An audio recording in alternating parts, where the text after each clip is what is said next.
نحمده ونصلي على رسوله الكريم اما بعد فاعوذ بالله من الشيطان الرجيم بسم الله الرحمن الرحيم رب اشرح لي صدري ويسر لي امري واحلل عقدة من لساني يفقهوا قولي۔ توبہ کرنے والوں کے قصے، کچھ کہانیاں سن لیں آپ۔ توبہ کرنے والوں کے قصے بہت ہیں، بہت واقعات ملتے ہیں اس زمن میں، اور واپس پلٹنے والوں کی بھی لمبی کہانیاں ہیں، لمبی خبریں ہیں، یعنی جو برائی سے واپس آ گئے۔ کتنے ہی لوگوں نے توبہ کی لمبی بے راہ روی کے بعد، اور کتنے ہی گناہ کرنے والے انہوں نے پا لیا کہ عزت تو اللہ کی اطاعت میں ہے۔ ان کو سمجھ آ گئی یہ بات کہ عزت اللہ کی فرما برداری میں ہے، اور یہ کہ گناہوں کے اور بے راہ رویوں کے جو انجام ہیں، عواقب ہیں، وخیمتن بہت ہی برے ہیں۔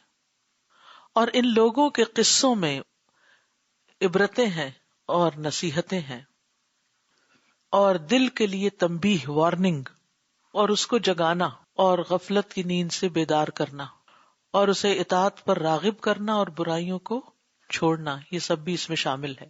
اور جان لو، توبہ کا آغاز، ابتدا دل کا جاگنا ہے، اور اس کا متنبہ ہونا غافلوں کی نیند سے، اور رب تعالی کے جناب میں اس کی تعظیم کو ملحوظ رکھنا جاہلوں کے راستے پہ چلنے سے۔ ہم اللہ سے سوال کرتے ہیں کہ وہ ہم سب کو توبہ کرنے والوں، پلٹنے والوں میں شامل کر دے۔ کفل کی توبہ۔ ابن عمر کہتے ہیں رضی اللہ عنہ کہ میں نے رسول اللہ صلی اللہ علیہ وسلم سے ایک بات سنی۔ فرمایا، کفل بنی اسرائیل کا ایک شخص تھا، کسی بھی گناہ سے ڈرتا نہیں تھا، پرہیز نہیں کرتا تھا، جو بھی وہ کرے۔ تو ایک عورت اس کے پاس آئی، اس نے اسے 60 دینار دیے۔ کفل نے اس عورت کو 60 دینار دے دیے، سونے کے سکے، اس بات پر کہ وہ اس سے ریلیشن شپ قائم کر سکے، یعنی اس سے جمع کر سکے، زنا کر سکے۔ تو وہ کانپنے لگی اور رونے لگی وہ عورت۔ تو کفل نے اس سے کہا، کیا چیز تجھے رلا رہی ہے؟ کیا میں نے تمہیں مجبور کیا؟ کہنے لگی، نہیں، لیکن یہ ایک ایسا کام ہے جو اس سے پہلے میں نے کبھی نہیں کیا۔ تو وہ بولا، تو پھر تم اب کیوں کر رہی ہو جبکہ تم نے اس سے پہلے کبھی نہیں کیا؟ کہنے لگی، مجھے مجبور کیا ہے اس کام پر ایک ضرورت نے۔ تو اس آدمی نے اس کو چھوڑ دیا۔ پھر کہنے لگا، جاؤ، اور یہ دینار بھی تمہارے ہیں، پیسے بھی لے جاؤ اور تم بھی چلی جاؤ۔ پھر بولا، اللہ کی قسم، کفل اللہ کی نافرمانی کبھی نہیں کرے گا۔ تو اسی رات مر گیا۔ تو اس کے دروازے پہ لکھا ہوا پایا گیا، اللہ نے کفل کو معاف کر دیا۔ 100 لوگوں کے قاتل کی توبہ۔ ابو سعید خدری رضی اللہ عنہ سے روایت ہے کہ نبی صلی اللہ علیہ وسلم نے فرمایا، جو لوگ تم سے پہلے گزرے ان میں ایک شخص تھا جس نے 99 لوگوں کو قتل کیا۔ پھر اس نے پوچھا زمین پر سب سے بڑے عالم کے بارے میں، تو اسے ایک راہب کا پتہ بتایا گیا، تو وہ اس کے پاس گیا۔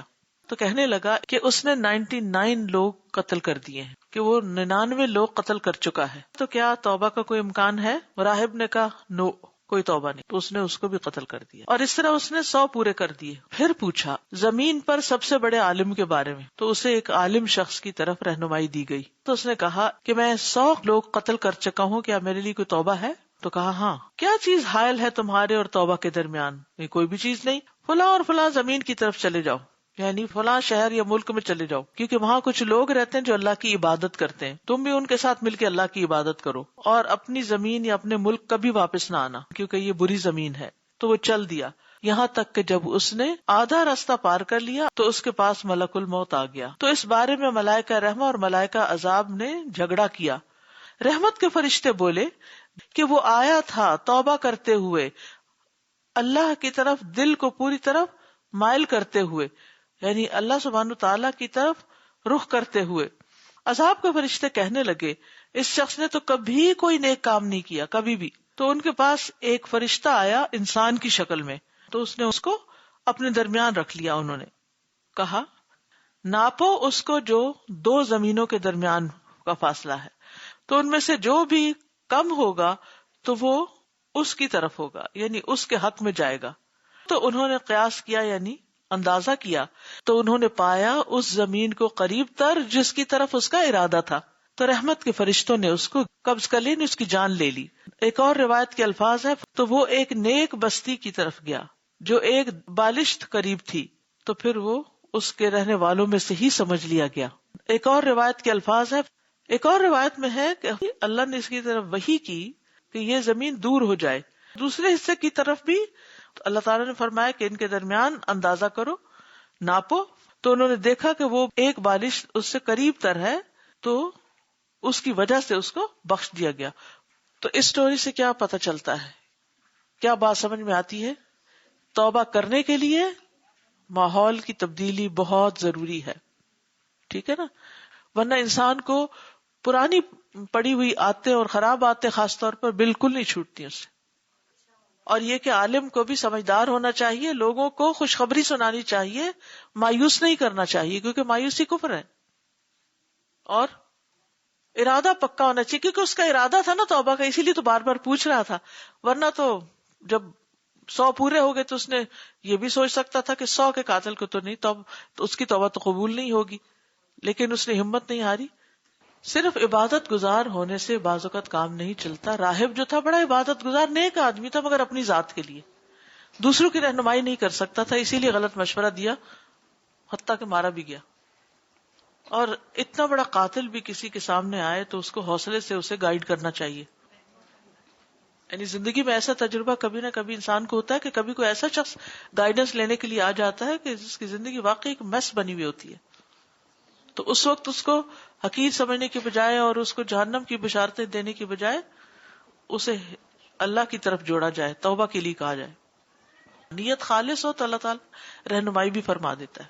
قدم آپ اٹھائیں گے پھر رحمت اللہ کی طرف سے آئے گی، کیونکہ وہ زمین کا فاصلہ کم کس نے کیا تھا؟ اللہ نے.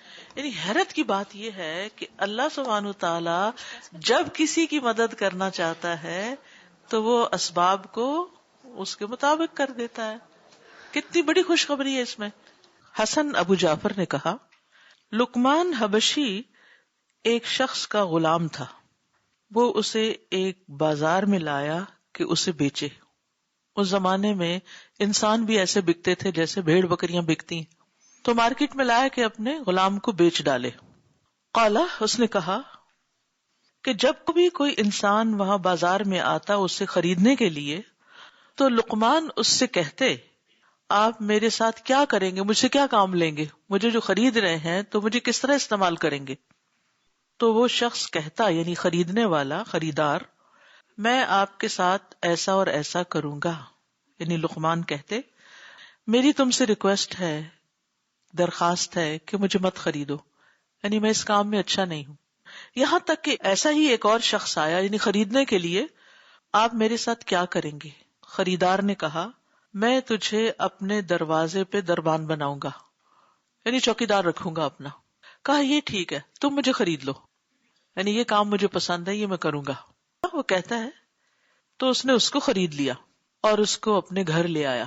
حسن نے کہا، اس کے آقا کی 3 بیٹیاں تھیں جو اس بستی میں، اس گاؤں میں بدکاری کرتی تھی، غلط کام، حرام کام.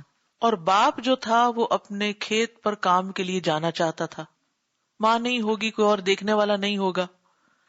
فقال لہو، تو اس نے لقمان سے کہا، باپ نے، کہ میں نے ان لڑکیوں کے لیے کھانا وغیرہ رکھ دیا ہے اور جس چیز کی ان کو ضرورت ہے سب کچھ لا کے دے دیا. جب میں گھر سے نکلوں تو تم دروازہ بند کر دینا اور اس کے پیچھے ہی بیٹھ رہنا، یعنی دروازے پر ہی بیٹھ جانا، اور اس وقت تک نہ کھولنا جب تک میں آ نہ جاؤں. بس ان لڑکیوں کو گھر میں ہی رکھنا. حسن کہتے ہیں، حسن ابو جعفر جنہوں نے کہانی یہ سنائی ہے، تو انہوں نے، لڑکیوں نے اس سے کہا دروازہ کھولو، تو اس نے ان کو انکار کر دیا، دروازہ نہیں کھولا. تو انہوں نے اس کا سر پھاڑ کے اس کو زخمی کر دیا. تو لقمان نے کیا، اپنا خون دھویا، پھر وہیں دروازے پہ بیٹھ گیا، کچھ نہیں کہا لڑکیوں کو نہ کسی اور کو، اپنی ڈیوٹی پہ پھر آ گیا.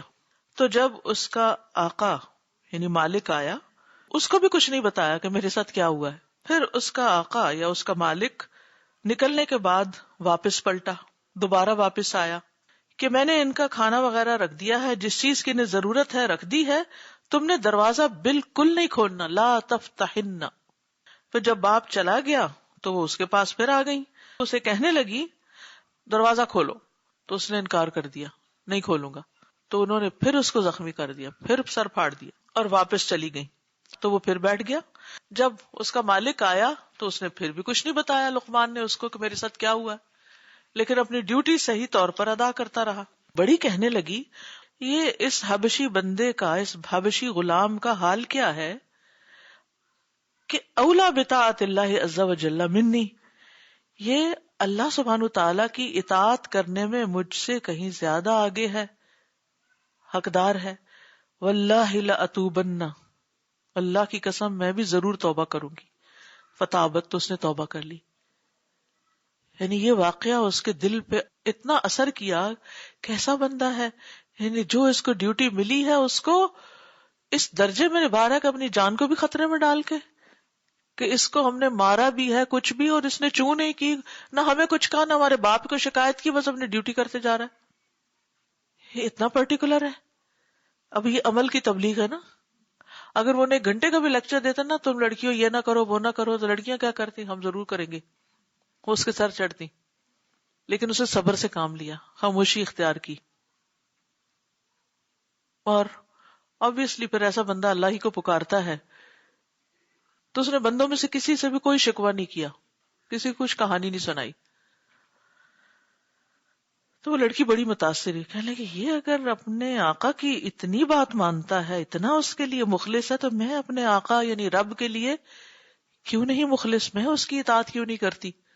اس نے تو توبہ کر لی. چھوٹی کہنے لگی کہ یہ دیکھو تو صحیح اس لڑکی کو کیا ہوا ہے، اور یہ غلام یہ اللہ کی اطاعت کر رہے ہیں مجھ سے بڑھ کر، اللہ کی قسم میں بھی ضرور توبہ کروں گی. اس نے بھی توبہ کر لی. تو درمیانی کہنے لگی یہ ان 2 لوگوں کو کیا ہوا، ان 2 بہنوں کو، اور یہ حبشی غلام یہ اللہ کی اطاعت کرنے میں مجھ سے زیادہ لائق ہے، اللہ کی قسم میں بھی ضرور توبہ کروں گی. اور اس نے بھی توبہ کر لی. کہتا ہے رائٹر، تو اس بستی کے جو بدکار لوگ جتنے بھی اور گناہگار تھے، جو ان لڑکیوں کے ساتھ دوستیاں وستیاں ہوں گی، یہ فلاں حبشی غلام اور یہ لڑکیاں یہ ہم سے بڑھ کے اللہ کی اطاعت کر رہی ہیں. ان سب نے بھی توبہ کر لی اللہ عز و جل، اور وہ اس گاؤں کے عبادت کرنے والوں میں سے ہو گئے. اس طرح ایک بندے کے کردار نے سب سے ہی توبہ کروا لی اور سب ہی بدل گئے. تو اسے یہ پتہ چلتا ہے کہ نیک لوگوں کی صحبت کس طرح اثر انداز ہوتی ہے انسان پر. اور یہاں وہ عبد حبشی جو ہے، نہ وہ نمازیں پڑھ رہا ہے نہ کچھ اور. عبادت کا مطلب ہم کیا لیتے ہیں؟ صرف نماز وغیرہ. وہ اپنا کام، اپنی ڈیوٹی وہ صحیح طور پہ ادا کر رہا ہے، ہر قیمت پہ، خواہ وہ اپنی جان ہی جوکھوں میں کیوں نہ ڈالنا ہو، زخم کھا کے بھی، چوٹ کھا کے بھی. تو یہ چیز اس کے لیے بڑی متاثر کن تھی. تو بعض اوقات کسی کی قربانی جو ہوتی ہے کسی نیک کام میں، وہ دوسروں کے لیے بہت انسپریشن کا سبب بنتی ہے. ہم میں سے بہت سے لوگ ڈیوٹیفل نہیں ہوتے، ہم کمٹمنٹ کرتے نبھاتے نہیں. اللہ کو کون سا کام پسند ہے؟ کون سا کام اللہ کو پسند ہے؟ چاہے وہ چھوٹا ہی کیوں نہ ہو، لیکن اس میں پابندی ہو، ریگولیرٹی ہو، مستقل مزاجی ہو، ہر قیمت پہ انسان کرے اس کو، وہ کام پسندیدہ ہے. ہم لوگوں کی زندگی پتہ کیوں افراتفری کا شکار ہے؟ کیونکہ ہماری زندگی میں کوئی کمٹمنٹ نہیں، نہ ہم وعدے نبھاتے ہیں، نہ ہم ذمہ داریاں پوری کرتے ہیں.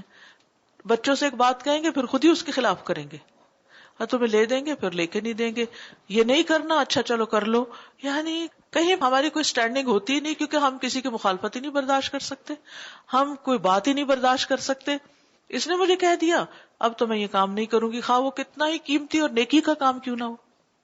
تو چھوٹی چھوٹی مشکلات سے گھبرا کر ہم اپنا راستہ تبدیل کر لیتے ہیں اور نیکی کا کام چھوڑ بیٹھتے ہیں.